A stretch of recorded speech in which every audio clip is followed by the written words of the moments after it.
Salvaguardas de la oralidad. Cartago, entre palabras, investigación y memoria. Bueno, buenas tardes, señor Gustavo Gutiérrez. Muchas gracias por recibirnos en este espacio como tan íntimo, tan apropiado justamente alrededor del río La Vieja, aquí en Piedras de Moler. Mi nombre es Alex Moriones y junto con mi equipo de trabajo estamos desarrollando una investigación sobre salvaguardas de la oralidad del municipio de Cartago, tanto en la zona urbana como en la zona rural.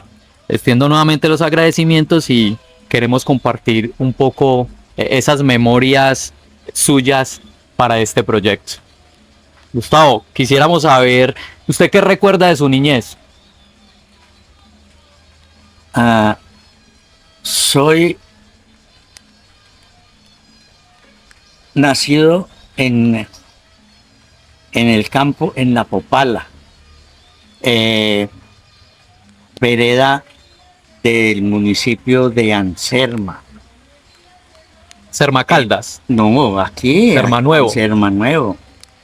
Y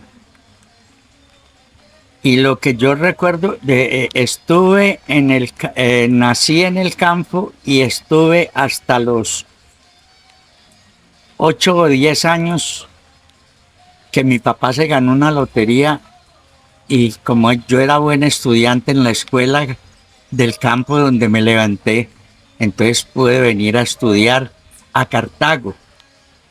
De segundo de primaria que hice en la escuelita de La Popalita, vine a Cartago y entré a Anserma, mejor dicho, a tercero de primaria. Y lo que recuerdo yo de mi niñez es, yo soy familia de arrieros. Mis abuelos, mi abuela por parte de madre era una india que estaba vinculada a un cacique quimbaya en Pereira, en el Otún. Y bueno, pues ahora lo de los mitos y toda esa cosa con ellos los voy a recordar. Y un abuelo arriero. Una mezcla interesante ahí de esos antepasados. Abuelos, los dos abuelos, por padre, por madre, arrieros entre El Cairo, Argelia y Cartago. Cuando no había carreteras y todo eso era caminos, y entonces caminos de herradura. Ellos tenían las moladas y traían la carga de El Cairo y Argelia a Anacaro. Al puente. Pero es que Anacaro existió y era una mujer que tenía una bodega ahí, emprendedora, y guardaba las mercancías que iban en mula de ahí para El Cairo, la Argelia, el Águila y hasta Anserma. Era un centro de acopio y de distribución Anacaro en esa época. Y ahí llegaba toda la yuca, los plátanos, los bananos, todo que traían en mulas desde Argelia, El Cairo, el Águila y Anserma. Toda esa zona del norte del valle. Toro. ¿Y de Toro? Y de Toro. Interesante. Culturalmente la ciudad más importante era Toro. Si tú miras en la historia, en los libros de historia, de Toro salió la conquista y la penetración, porque Toro no fue Anserma Nuevo ni Cartago, sino Toro, la ciudad más importante culturalmente para irradiar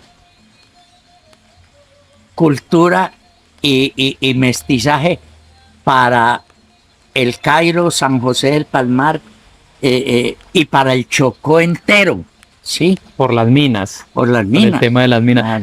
Gustavo, ¿cómo era Cartago propiamente en esa época que usted recuerda cuando llegó? No, hay un dicho que yo me acuerdo que era grande y feo como Cartago. No era sino ranchos de paja. Ranchos de paja. ranchos de paja y feos. Entonces, de ahí yo oí desde pequeño, ¡oh! Grande y feo como Cartago. Era muy feo. Ese remoquete. El moquete. Parece ser que de las formas de retratar en esa época tomaron como una fotografía, una imagen de Cartago, de ese Cartago, y para la plana principal lo achataron. Eso. Entonces quedó más largo y se veía obviamente más feo. Y de ahí surge pues ese Y remoquete entonces que... yo alcancé mi memoria recuerda que todos los pueblos de Cartago, Anserma, Argelia, el Cairo y el Águila eran, pues uno iba los sábados, los domingos, día de mercado, y eso era toldos con carnicerías vendiendo carne y los graneros para vender los mercados. Entonces era muy rústico, ¿sí? Muy rústico. Muy rústico. O sea, pasamos de lo barroco, de lo arquitectura, se me va el nombre de las estructuras bueno, también ese arte jónico, dórico, que tienen como Sí, esas catedrales sí, y todo. eso sí. Pasamos a ese cambio que da la arquitectura a lo rústico. ¿Cuáles eran los espacios de encuentro donde la comunidad cartagüeña de esa época se reunía a escuchar historias? No. ¿O no había un no punto había, como tal? no había. El único punto de encuentro era la plaza principal con los toldos en donde venían al mercado todos los campesinos, tanto para Argelia, el Cairo, como el Águila y Anserma, y el mismo Cartago. Y bueno, y me imagino que con todos esos viajes por esos caminos de herradura Si ustedes, traían historias también. claro, una historia. Porque mi abuelo paterno era trovador. Váyase de una. Y entre los arrieros había varios trovadores. Y entonces se reunían, a veces paraban en la Popala donde yo nací. Y era una especie como de bodega donde venía todo lo del billar. Y entonces a veces allí se reunían 3, 4 arrieros y se ponían a trovar. Y a mí desde eso me encantó la trova, esa modalidad oral de la trova y el repentismo. Y entonces yo decía, no, yo tengo que ser trovador. Desde ahí, sí, y desde pequeño empecé a metérmele a mi abuelo y a trovar, y yo vengo trovando desde los 8 o 10 años. Y alrededor de la trova se encuentra con, bueno, obviamente tenemos el encuentro directo con la palabra, pero se encuentra también con esos cuentos, esa historia, esa retahíla, esos mitos y leyendas. Ah, sí. Claro que allá te iba a contar. Entonces, lo del diablo, la mitología, lo del diablo, las brujas, los espantos, el moán, la patasola y toda esa cosa, pues eso lo tenían los abuelos, era para que nos manejáramos bien. Si viene la llorona y viene la patasola, decimos que lo lleve por cuando uno cometía alguna fechoría, una pilatuna. Una pilatuna. Y entonces, desde ahí estoy familiarizado con los mitos y con las leyendas. Tenía un tío entre esos arrieros que yo no sé por qué se había leído las 1001 noches. Y entonces nos contaba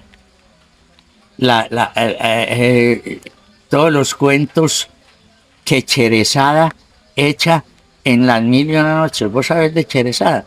Sí, esa es la Biblia a nivel mundial de historias. Claro, porque ella era una princesa o no sé qué, y la habían condenado a muerte, y entonces le contaba al sultán una historia de las 1001 noches, y y le empezaba la otra y se acostaba y al otro día, venga, Termíneme. y la dejaba comenzado. 1000, Y una. mil y una, mil y una. Entonces la cherezada es la primera muestra de literatura que tuvo el mundo. Precisamente o sea, como que recoge eso que se pasaba de voz a voz y lo plasma en el papel, en la escritura. ¿Cómo se prepara Gustavo para contar una historia? ¿Usted tiene algún ritual, algún momento ideal? ¿O cuando está con amigos simplemente le surge y cuenta alguna historia como estamos aquí precisamente No, compartiendo? tiene que ser siempre en tertulia. En tertulia. En tertulia yo tengo mucha poesía costumbrista, ¿sí? Sobre todo, usted conoce la de Mario Tierra, ¿cierto? Son de ese mismo libro del Testamento Paisa. Eso, ese. Y entonces yo soy amigo personal y traje a Cartago y he estado en varios encuentros en Colombia con Mario Tierra, que es folclorólogo y trovador de los más importantes de Antioquia, sí, del Testamento Paisa y todo eso.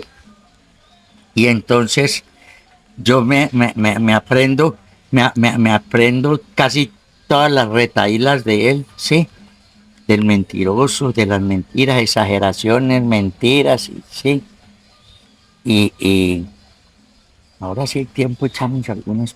No, claro que sí, echémosla de una vez. Una frase o alguna palabra característica que a usted le guste contar. De una vez, compartámosla. Bien, mirando esa India y me parece verla aquí al frente, porque la escena fue aquí al frente.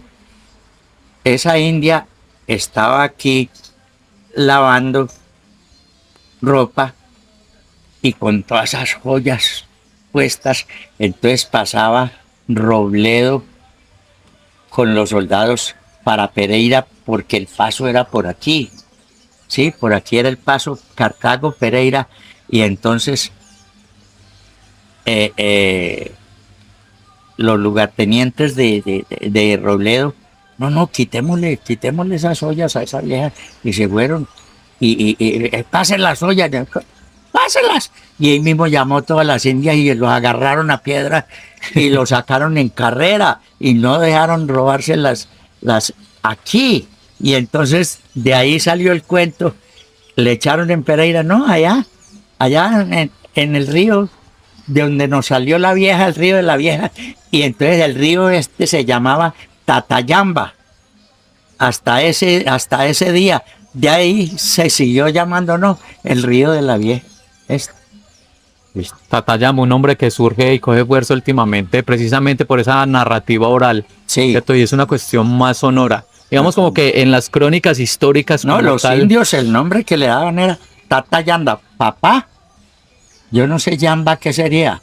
Papá. Tata, no, Tata es la abuela y Yamba de algún nombre de un cacique. Tata, pero era el río Padre.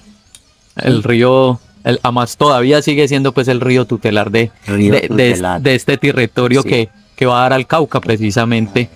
Tenemos como ese placer de tener todavía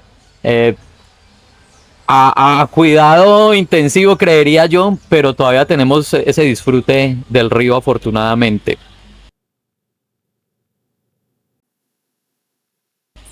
¿Usted cambia las historias dependiendo del público o usted siempre cuenta las mismas historias? Usted tiene un repertorio amplio. No. Depende del público, sí.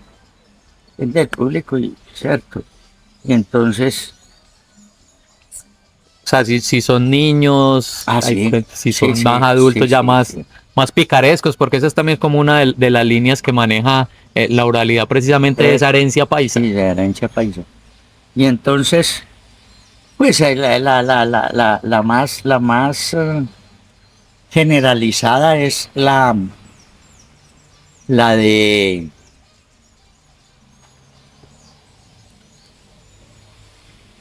la del trato que le daba, por ejemplo, mi abuelo a mi abuela, y a las 3 de la mañana la llamaba a las 4. ¡A levante pues, mija, que ya está cantando el gallo! y allá abajo del papayo ya canta la guacharaca. Haga esto para la petaca. Una olla de pelado de maíz desancochado y una olla de cocholate. Y tráigame los alpargates que estoy a guinche boleado, a pie limpio. Esa ¿Ah? esa narrativa, y esas palabras tan, tan particulares, Sí. pero que hace parte de la herencia y del Era origen eso, preciso de ancestral, nosotros eso era como, ancestral. como cultura, ¿cierto? Eso es regresar al origen y nos hace ser y nos define lo que somos hoy en día como cultura. Digamos como que en ese tipo de circunstancias, Gustavo, ¿usted cree que como portador de historias tiene alguna responsabilidad con el territorio? Usted que tiene esa sabiduría, ¿cuál cree que puede ser como su papel frente a ello? No, pues lo que hago con mi profesión de trovador, de que quiero que esa modalidad oral nunca desaparezca. Y donde quiera que yo, en Cartago hay una escuela que lleva mi nombre, ¿sí? Escuela de Trova Gustavo Gutiérrez, y hemos sacado unos muchachos. De ahí sacamos al orejón, usted ha oído hablar del Sí. orejón. El orejón pelusa, ¿sí? El torcido. Mi escuela tiene a nivel en Estados Unidos y esos muchachos que ya los contratan para Inglaterra, para Londres, para eso. Entonces, yo tengo una asociación para lo que tú decías de mi responsabilidad.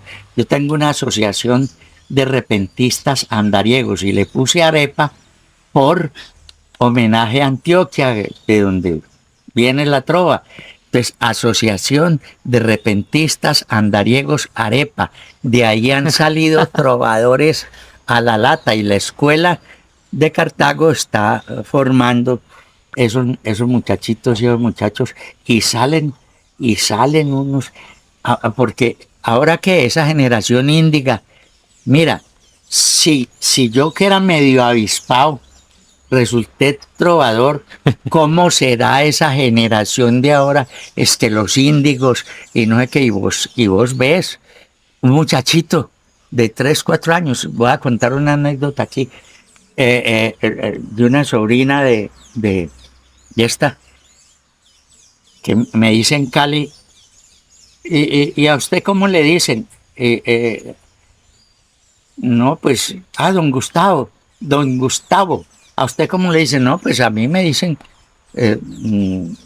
don Contento como trador, pero si alguien me dice don Gustavo, me gustaría también, don Gustavo. Y se para la muchachita de 3 años y dice, Gustavo, ¿será gastado? ¡Ah, ¡puta! Le salió adelante. ¡Me salió adelante! Por eso les digo yo que esa generación de ahora, eso es una mentalidad, es la verdad, don Gastado. Entonces, Y donde me ve, don Gastado, don Gastado. ok. Entonces yo, a los 80 años me hicieron bullying. A una niña de 3 años. ¡Ay, don Gastado! Don Gastado. Ay, ¿cómo se siente Gustavo cuando está compartiendo la palabra? ¿Cuál es su sentimiento? ¿Cuál es su disfrute con compartir este tipo de historias, este tipo de trovas? A nivel personal, ¿usted cómo se siente? ¿Qué lo mueve a contar esas historias? No, la atención que ponen los muchachos y la gente en lo que yo digo, pero si esto eran cosas tan normales entre los arrieros y toda cosa, y ellos ver el entusiasmo, sí. Usted los cautiva. Sí. Nos cautiva, Sí, porque sí, aquí sí, estamos sí. precisamente. Entonces, entonces habíamos dicho, levántese pues, mija, que ya atacan de las primeros machetes, con que yo, Así se denomina ese tipo de oralidad, machete, no, ¿no? Poesía costumbrista. Poesía costumbrista. Poesía costumbrista. Entonces, no se quede arrunchada como pelota prestada haciéndosela. Entonces yo digo que mi abuelo le decía a mi abuela que levántese, pues, ventíase fundillo afuera y alisate bien las greñas como una pura antioqueña de cepa y de berraquera. Calienta una totumada de frijoles trasnochados y un plátano bien asado y un tronco de requesón. Machacame el pantalón de chango y remiendo blanco, que yo me voy por el potranco y vos traer la mulera. Y deja tanta soncera que ahí está esperando el pilón. ¿Qué? Y el cabresto que dejé ahí encima de la chambrana. Se lo dites a tu mamá que no lo veo por ahí. Un tal sombrero para mí, ni guatera los demonios. Hacete siquiera un moño que pareces una bruja. Anda, tráete una aguja y fruncí esta horqueta. Sí. ¿Qué me hiciste el surriago y esa mecha de guarniel? Desayunates con él que pues ahí tampoco lo veo. Deja ese vicio tan feo, hedionda, tan amarilla. Bota pues la vacinilla, o te los vas a tomar. ¿O es que los piensas guardar para colmo el desaseo? No es que sea cantaleta lo que yo te estoy diciendo, pero deja de estarte peyendo en el costal del mercado. Bañazos culichorreados y echa en la jíquera vieja el almuerzo so pendeja, pero que sea que rindo. Hay que bien amolado, sea sabón que es prestado para que hierver la huerta. Y hay que sepa boquiabierta que está sin agua el ganado.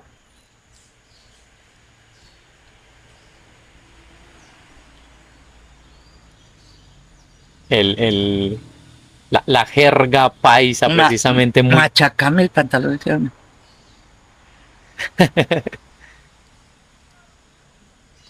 ¿Qué me hiciste del surriago y esa mecha de guarniel de ayunates con él que guay tampoco lo veo de esa? No, bota pues la señora. No es que sea cantaleta lo que yo te estoy diciendo, pero déjate leyendo en el costal del mercado.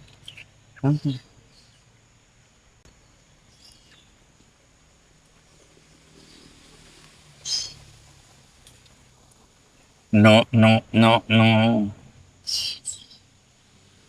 Bueno, la cosa termina es que no vaya a decir que sea cansada. Mañana hay que madrugar a la misma carajada. Ay, si te queda tiempito, no se te olvide almorzar. Ordeña la vaca negra. No le des leche a mi suegra porque ahí sí palo te doy. Yo sé que ya estás diciendo que es que te estoy maltratando porque te hablo así de aján. Pero pues ahí dice un refrán de mucha jama, que no dejes para mañana lo que puedas hacer hoy. Miren la literatura. Ahí entran a jugar, digamos, muchos factores, la riqueza precisamente de la jerga paisa, esas palabras que nos marcaron, en este caso, que marcaron a Gustavo, pero que todavía sigue marcando a otras generaciones.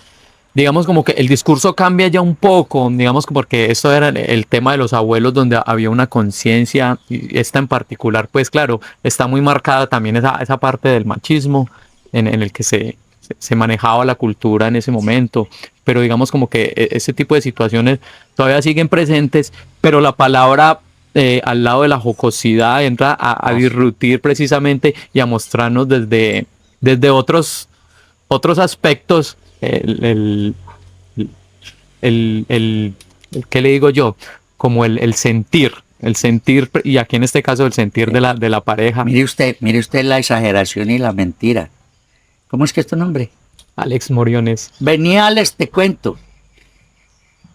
Cuando hice mi primer viaje a los Estados Unidos, tenía 1000 barcos vendidos para Rusia y el Japón. Tenía mi propio avión. Tenía 100 locomotoras, vivía con 10 señoras, todas menores de 20. Me perseguía a la gente, me buscaban las sardinas y me enviaban galardones de Rusia y de Filipinas. Tenía una urbanización en el corazón de Cuba, 100 hoteles en Aruba y 70 en Curazao. Me compré todo Maicao y parte de Montería para irme de cacería cuando estaba desocupado y 3 aviones de guerra para el niño más antojado. Ronald Reagan sonreía cada que me visitaba. hasta los pies me besaba, con respeto y mucho honor me decía, oh gran señor, ten piedad de este infeliz y salva nuestro país que de hambre se está muriendo, porque como vos estás viendo, no tiene ni masa gris. Cuando yo voy donde el Papa, me pide 1000 bendiciones y le dan palpitaciones de la purita emoción. Me llama Don Salvación del mundo y del universo. Me manda a servir el almuerzo. Cuando voy al Vaticano me manda a matar marrano. Me ofreció la catedral. Yo le dije muy formal, Fresco Pablo, que ahí cuadramos. De buenas para las mujeres.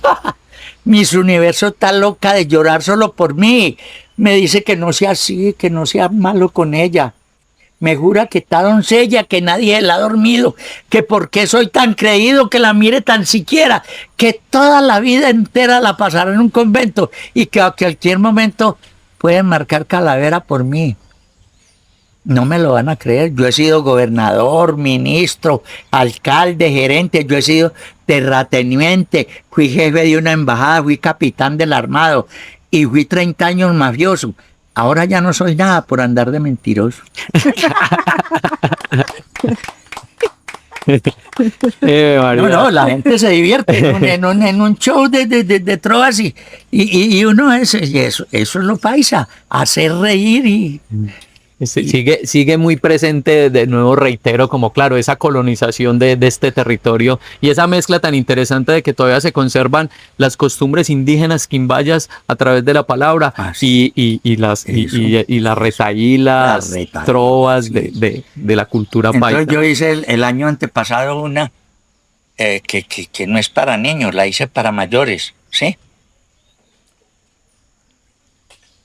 Yo quiero cuando me muera poder donar mis riñones, mis ojos y mis pulmones, que los den a cualquiera. Si hay un paciente que espera lo que yo ofrezco aquí, espero que se haga así. Para una vida salvar. Si no puedo respirar, que otro respire por mí. Donaré mi corazón para un pecho cansado que quiera ser restaurado y volver a entrar en acción. Hago firme donación y que se cumpla, confío. Antes de yo verlo frío, tieso, podrido y deshecho, que palpite en otro pecho si no palpita en el mío. Regalaré mis cojones a aquel que lo haya encapado o que se sienta engañado con lo escaso de sus mojones.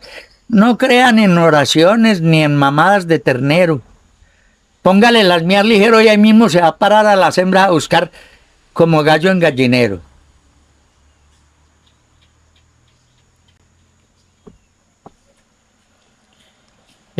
La temática es profunda. Sí, sí, no, es que yo lo hice ya viendo pues lo de las donaciones, de toda la cosa, ya lo hice, no, pues hice esa. Hice, sí, regalaré, la chimba no la haré. Pues puede ya haber un confuso que pueda darle mal uso a la chimba que yo le dé. Tanto como la cuidé, para que un cirujano chulo en una trasplantación se lo ponga un maricón y muerto me den por el culo. Se vuelve raro.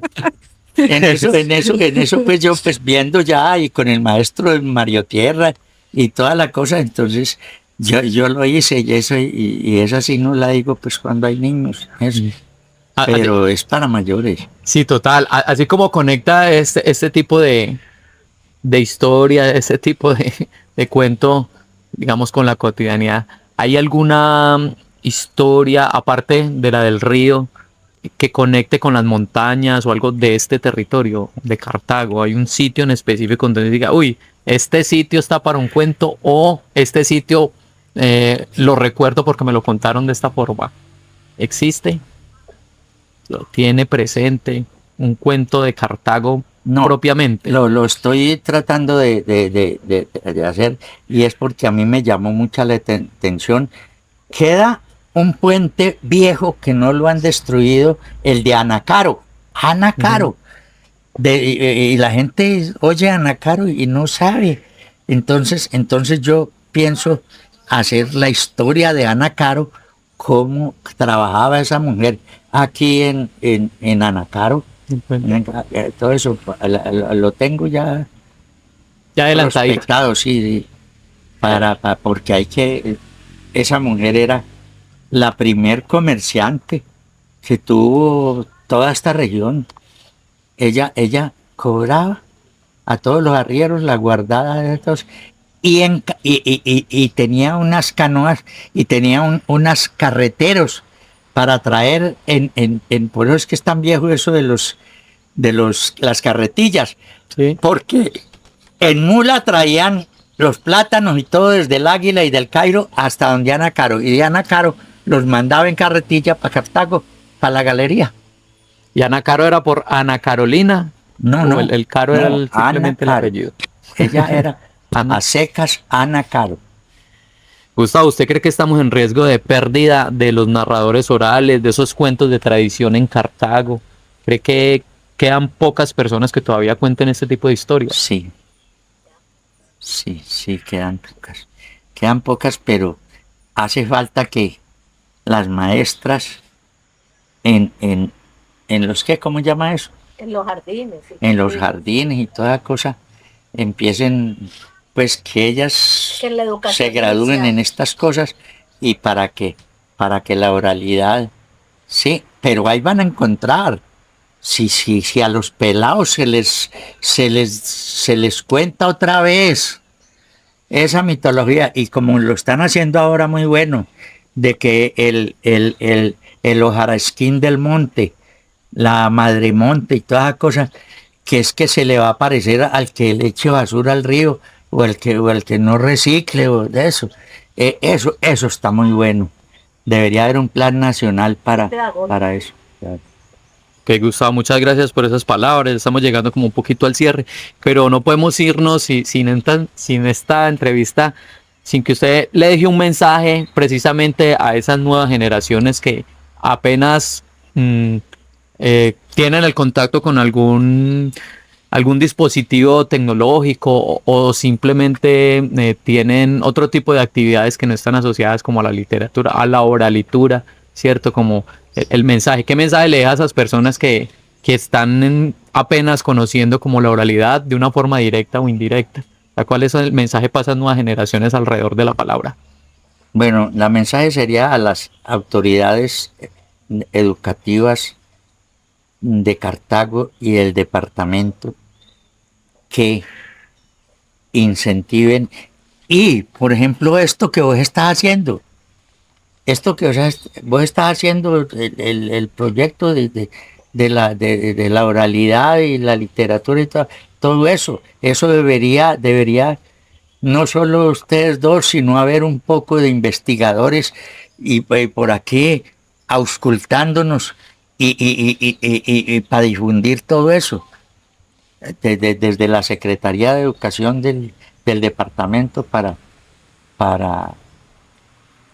la difusión y que no se pierda ese legado. No se pierda. No sé, precisamente como que este programa, este proyecto está cofinanciado por la Secretaría de Cultura del Departamento del Valle. ¿Vos has leído a Jorge Robledo Ortiz? Jorge Robledo Ortiz, no. Jorge Robledo Ortiz. Pero me queda la tarea. No, cómprese. Cuanto antes, cómprese el libro.